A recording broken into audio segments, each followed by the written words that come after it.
doing this. Thank you very much. Here in the Oval Office. It's special. 100 days into your second term. So what's the one thing, just one thing, that you think is the most significant thing you've done so far in these 100 days? Well, I think maybe the border is the most significant because our country was really going bad. They were allowing people to come in from prisons, as you know, and you've heard me say it, but you've heard a lot of people say it. Prisons, mental institutions, gang members, murderers. We had many murders, 11,888, they think. Some murdered more than one person. So you had murderers coming in, you had everybody coming in, and not just South America, from all over the world. They were emptying their prisons into our country. And now it's totally closed down. And you've seen just yesterday, they announced 99.9%. Nobody thought that could happen. And it happened quickly, very quickly. And I think that's very significant. But we're doing other things that are very significant.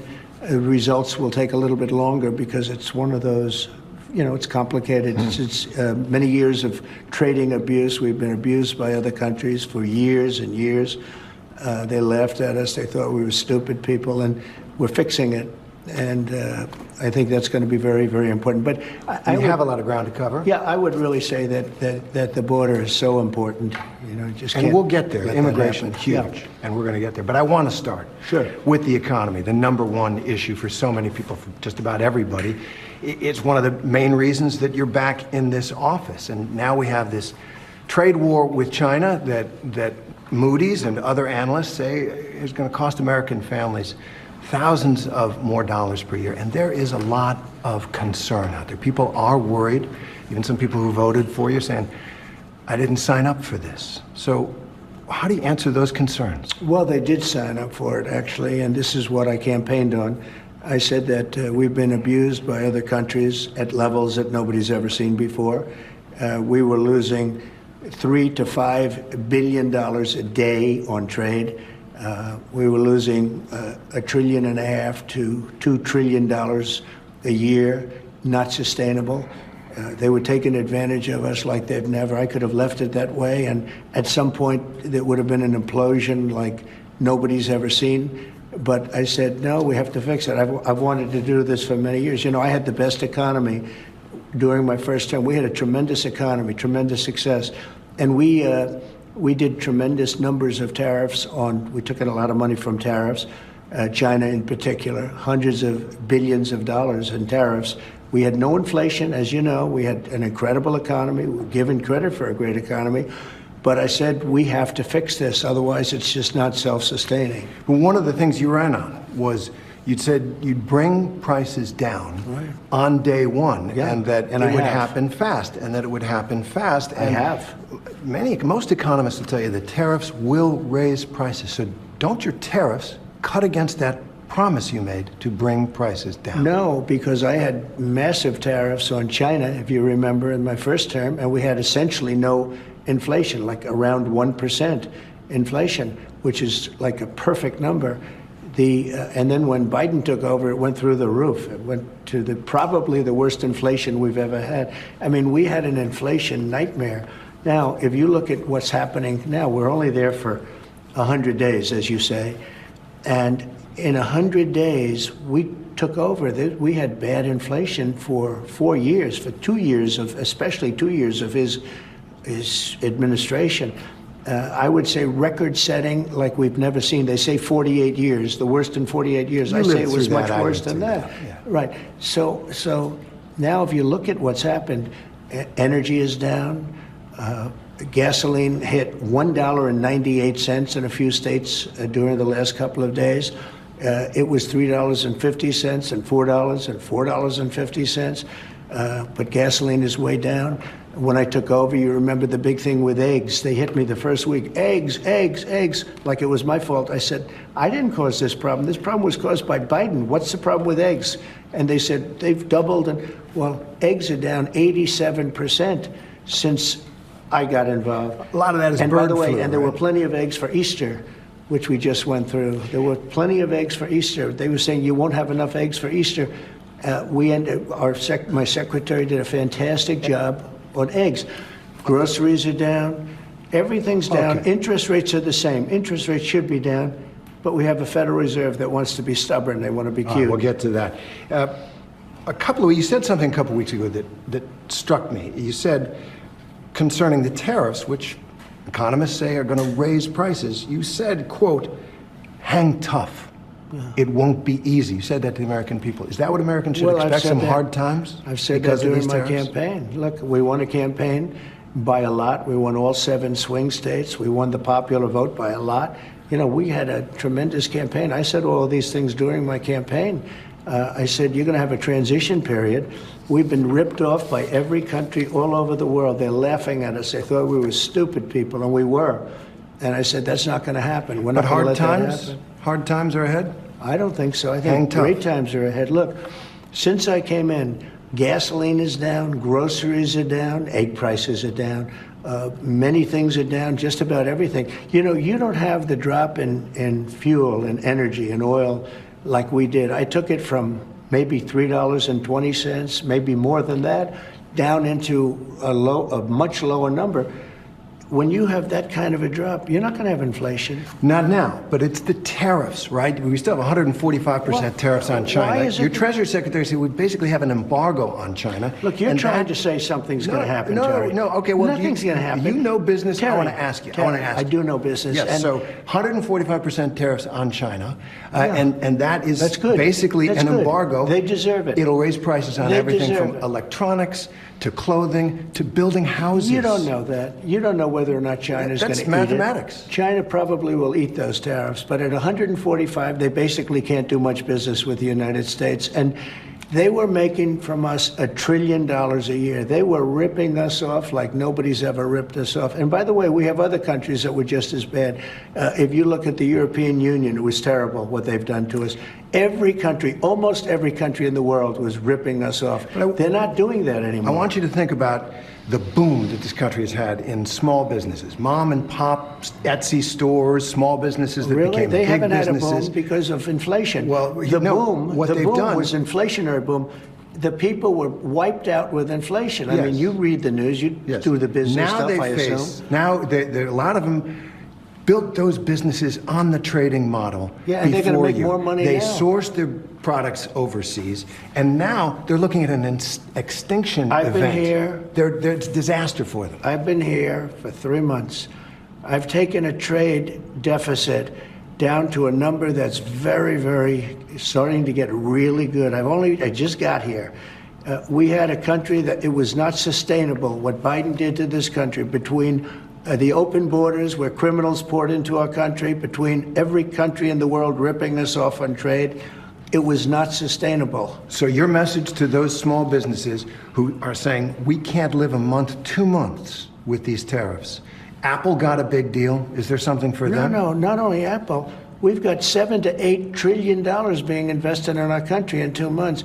Biden didn't have that over a year. I mean, if you look at Biden, nobody was really investing in this country. Everybody was ripping off our country. Apple's putting up $500 billion, but that's only one of many companies.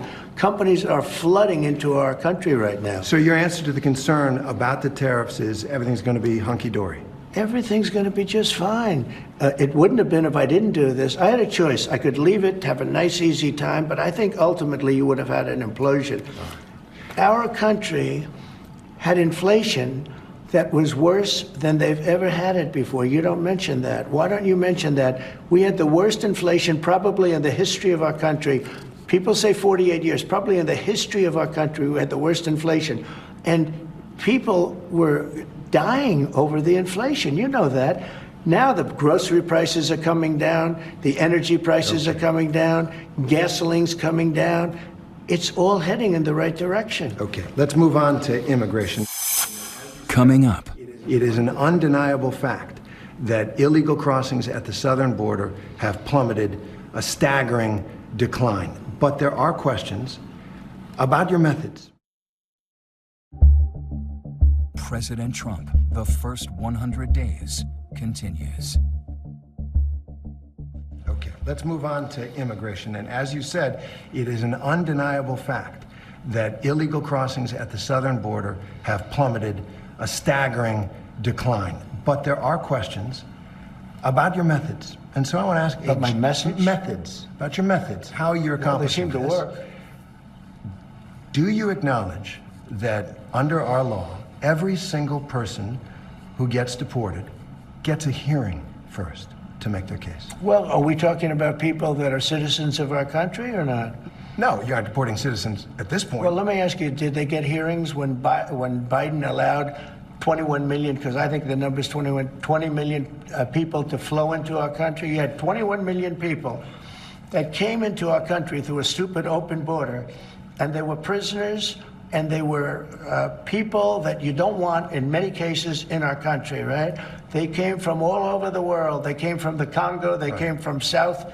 They came from all over the world. We're talking about some of the roughest countries in the world they had here, including terrorists, by the way. Now, But the did law- we give them a hearing when they came in? Well, the law requires that every single person who is going to be deported gets a hearing first. Do you acknowledge that? I'll have to ask the lawyers about that. All I can say is this.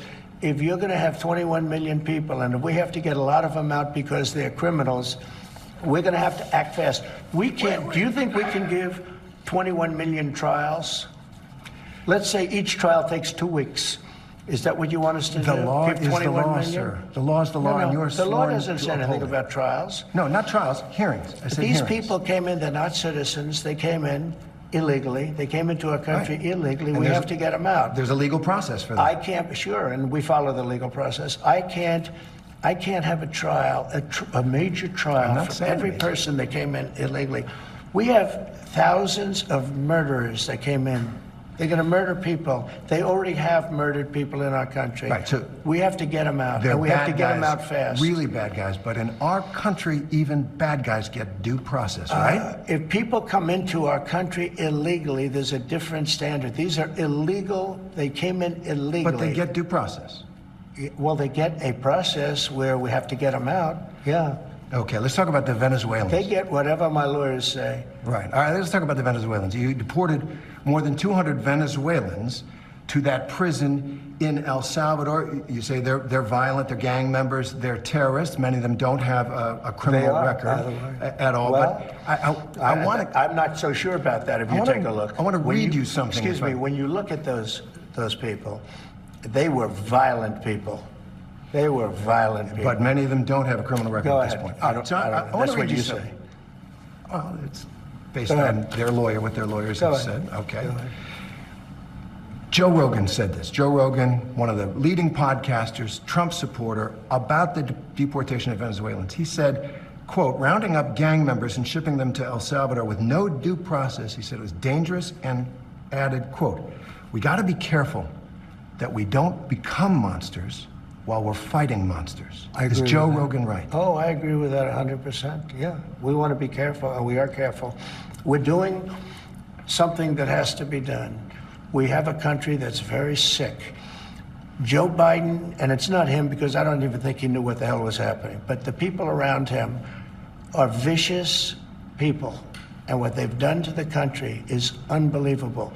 They've allowed 21 million people to pour into our country. Many of these people are criminals. They've allowed you mentioned Venezuela, the jails of Venezuela to be emptied into the United States. Do you know Venezuela crime is way down? Way, way down. You know why? Because their criminals are now living happily in the United States of America, and we're getting them out.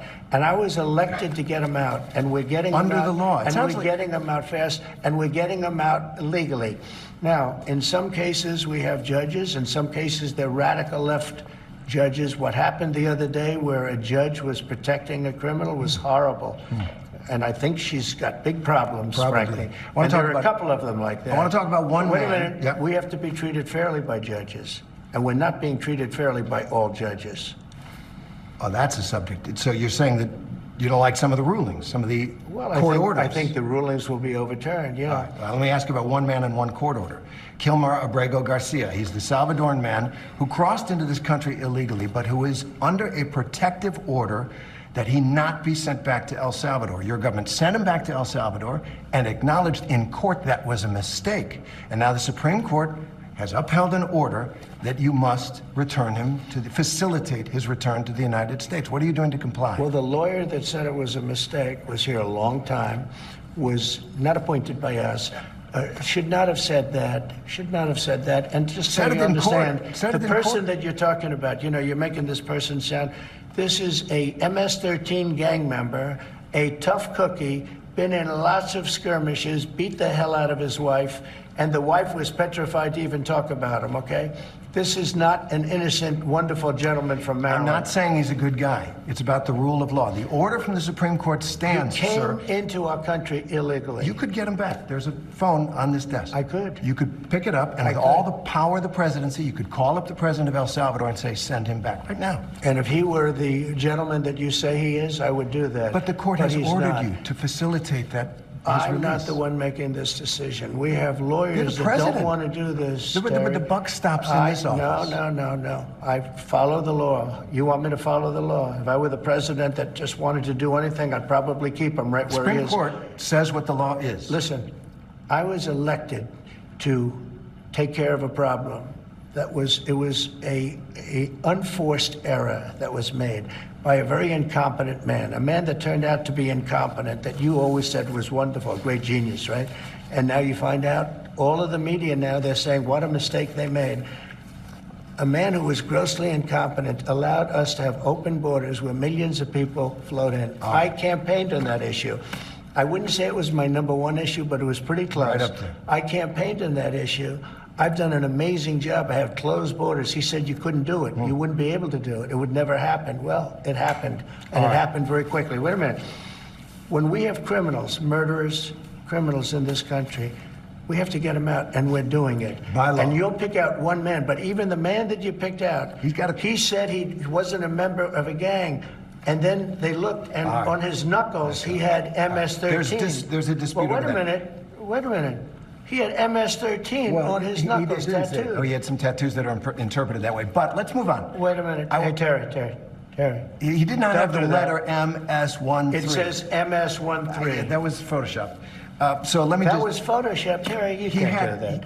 Hey, they're giving you the big break of a lifetime. You're doing the interview. I picked you because, frankly, I never heard of you, but that's okay. But I picked you, Terry, but you're not being very nice. He had MS-13 tattooed. We'll agree to disagree. I want to move on to something else. Terry, do you want me to show you the picture? I saw the picture. We'll and you think agree it was to disagree. Photoshop? Well, Here we go. Don't Photoshop it. Go look at his hand. He Fair had enough. MS-13. He did have tattoos that can be interpreted that way. I'm not an expert on them. I want to turn to Ukraine, No, sir. Terry, I want to get to Ukraine. No.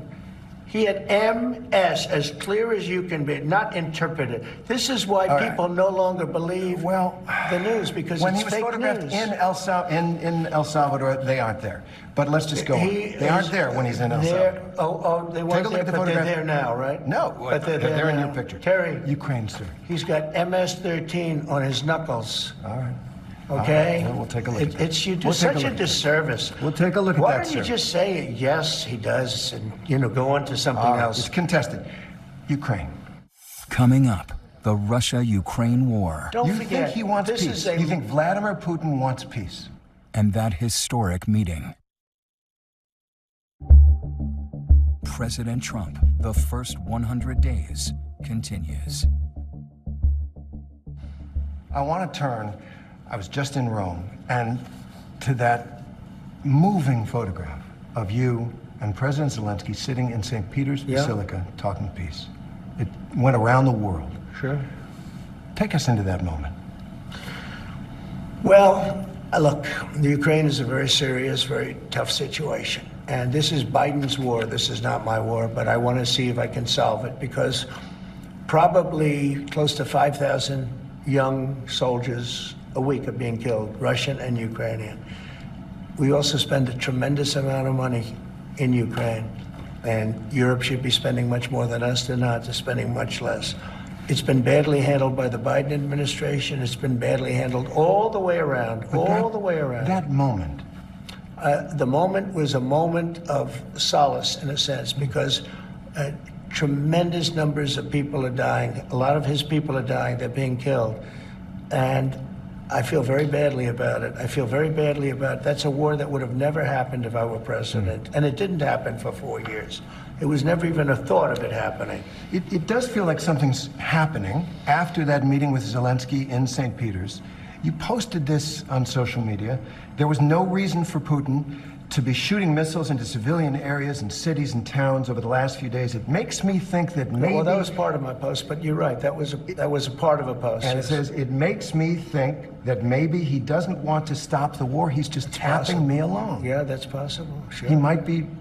He could be tapping me along a little bit. I would say that he would like to stop the war. I think that if it weren't for me, I think he'd want to take over the whole country, personally.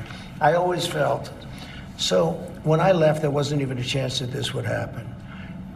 When Biden got involved, I won't say whether or not he handled it properly, but obviously it wasn't good because the war started. Putin went in, the war started. I believe that Putin wanted to get all of Ukraine once he went in. And I think part of the reason he went in, he saw what happened in Afghanistan, how incompetently Milley and all these guys handled that. It was one of the greatest embarrassments of our lifetimes, but maybe in the history of our country. Okay. So Putin went in. I think Putin wanted all of Ukraine. Right. I think if I didn't win the election, he would have gotten all of Ukraine. I think he would have taken all of Ukraine. I think his first choice... Never with me, he would have never gone in. With this group of losers, he went in, he saw what happened in Afghanistan. He said, wow, this is my chance. Because it was always the apple of his eye. I talked to him. Ukraine was the apple of his eye. I think he wanted the whole country. You've said for months... And because of me, I do believe that he's willing to stop the fighting. Don't forget... You think he wants peace? You think Vladimir Putin wants peace? I think he does, yes. I think Still. he does. I think even with the raining missiles I think he really, his dream was to take over the whole country. I think because of me, he's not going to do that. Do you trust him? Do you trust him? I don't trust you. I don't trust a lot of people. I don't trust you. Look at you. You come in all shooting for bear. You're so happy to do the interview. I am And happy. then you start hitting me with fake questions. You start telling me that a guy whose hand is covered with a tattoo doesn't have the tattoo. You know. All right. I mean, you're being dishonest. No, I'm not. Let me No, just I am not, tell you, I don't trust a lot of people. But I do think this. I think that let's say he respects me. And I believe because of me, he's not going to take over the whole. But his decision, his choice would be to take over all of Ukraine. Okay. It's a war that never should have happened.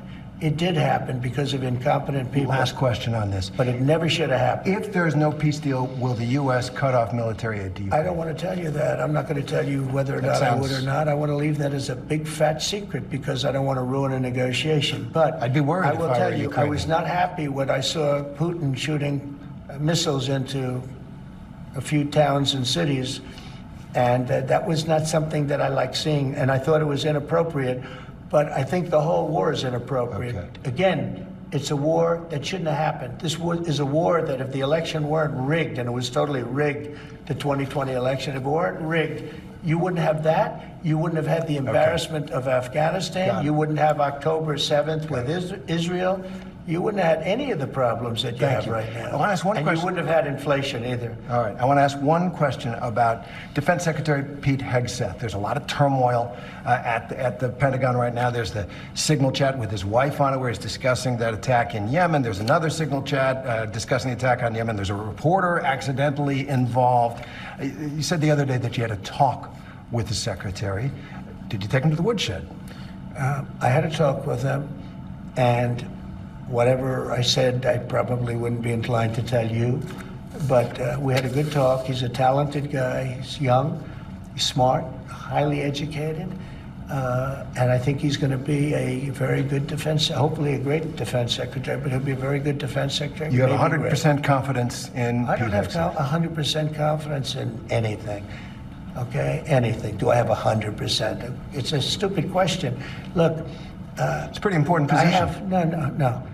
You don't have 100%. Only a liar would say I have 100% confidence. I don't have 100% confidence that we're going to finish this interview. We will. Let's go. Coming up, President Trump on Elon Musk and Doge. Did Doge go too far, too fast, too recklessly? President Trump, the first 100 days, continues. Elon Musk and Doge. Everyone knows that there's wasteful government spending. It's really important. But the cuts have had some serious consequences. There have been cuts to foreign aid programs that save lives and keep people alive overseas. There's been research at the National Institutes of Health on cancer, on Alzheimer's, that has had to be stopped. And the question I think people have is, did Doge go too far, too fast, too recklessly? No, I think Doge has been, look, saved $150 billion. We saved, that's a lot of money. There's also a lot of things right now under investigation, which is going to increase that amount by a lot. That's a tremendous amount of money. There were some things where, when I heard about them, I put them back, as you know. There are things that I'm considering right now putting back, but overall we've saved hundreds of billions of dollars. Well, the original promise was $2 trillion, went to $1 trillion, now it's $150 billion and heading south. You don't know what it's going to be because we have things that are at a very high level that are being looked at right now. We also found tremendous waste, fraud, and abuse, as you know. We found a lot of fraud. There was a lot of fraud. Fraudulent things were taking place, and we ended that, and those people are going to be suffering because of it. A legal note, fraud is a crime. There have been no referrals to the Justice Department on any of Well, these. you don't know that, do you? How do you know that? Have there been How do you referrals know to the, that? are there Why, criminal how referrals? would you know that there were no referrals? I think there were referrals. They generally, all right, there's Okay. been no investigation from the How do Justice you know Department. that? I'm asking you, sir. No, you're not asking me. You made a statement. You're not Now I'm me. asking you. That was a statement that you made. There have Now I'm been. asking you.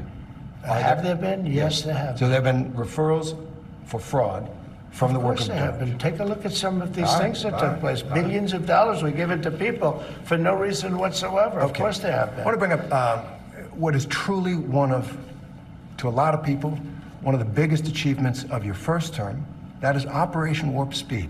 You got that COVID vaccine up and right. going and distributed, and a lot of people took it, and a lot of people feel their lives have been saved by it. Now we have this measles outbreak, biggest in a decade in Texas, and it's because people aren't getting their children vaccinated. Do you recommend to parents that they get their children vaccinated for measles? Well, I recommend the governors to make the decisions. You have a very talented governor of Texas, and he's making decisions, and those decisions are going to be made rapidly. This is a very much different thing than COVID in terms of rapidity and speed and other things. Measles have been with us a long time, and I'm not saying good, bad, or indifferent. I'm just saying that the governors are making the decision. It's a federalist decision.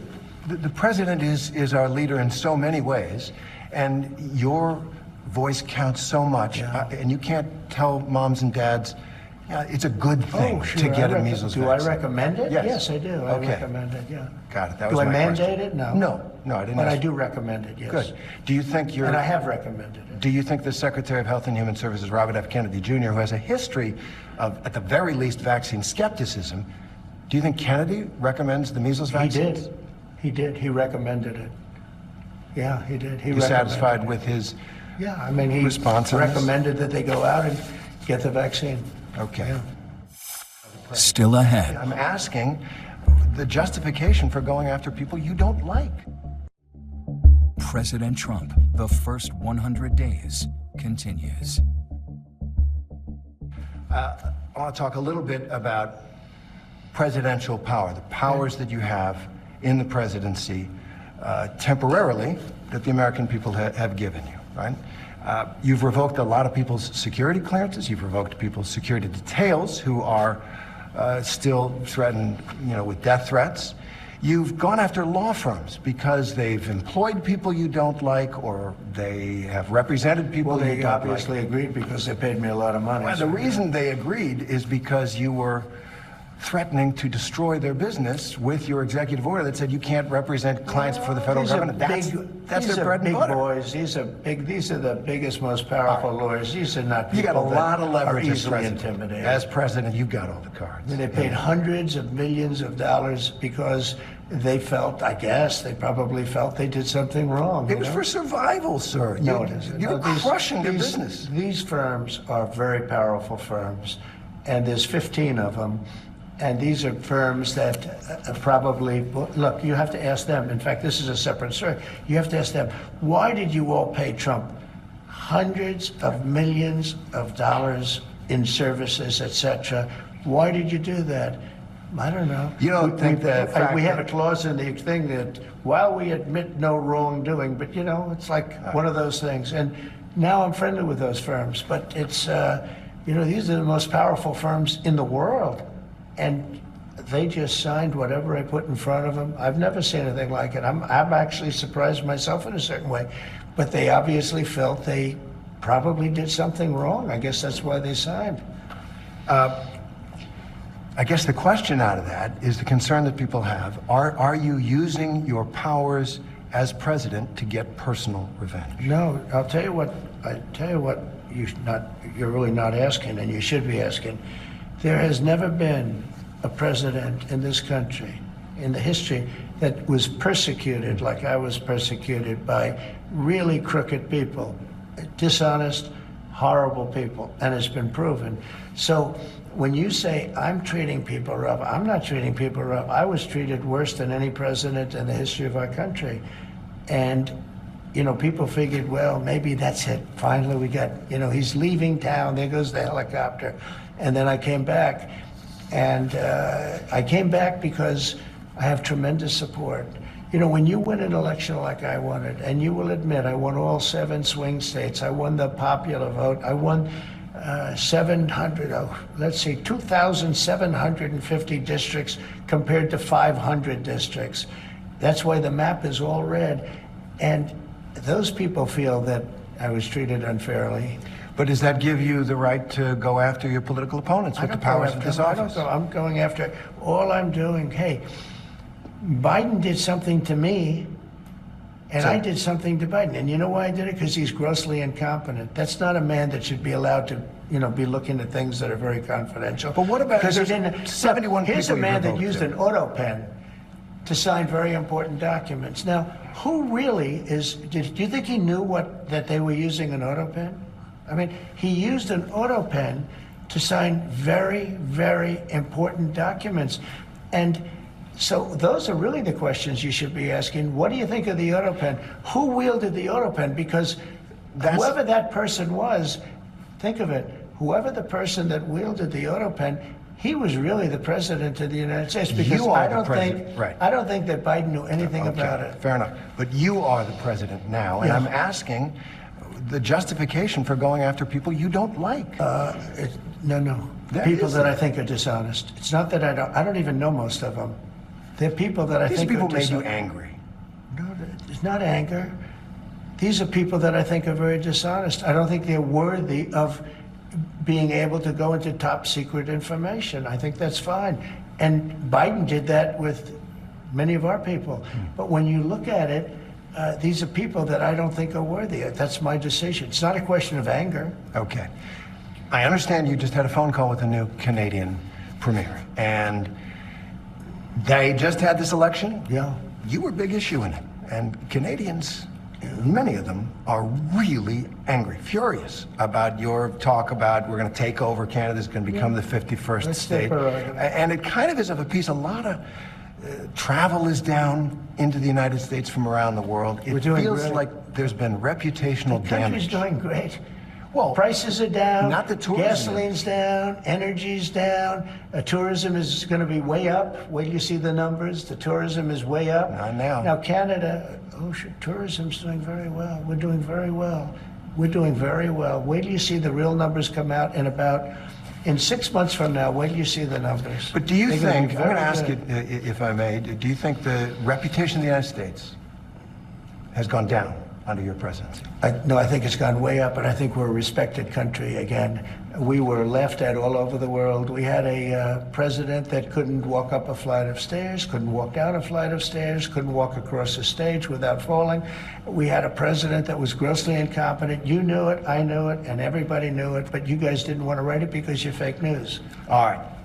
Thank you. And by the way, ABC is one of the worst, I have to be honest with you. Okay. Thank you for the opinion, but more important,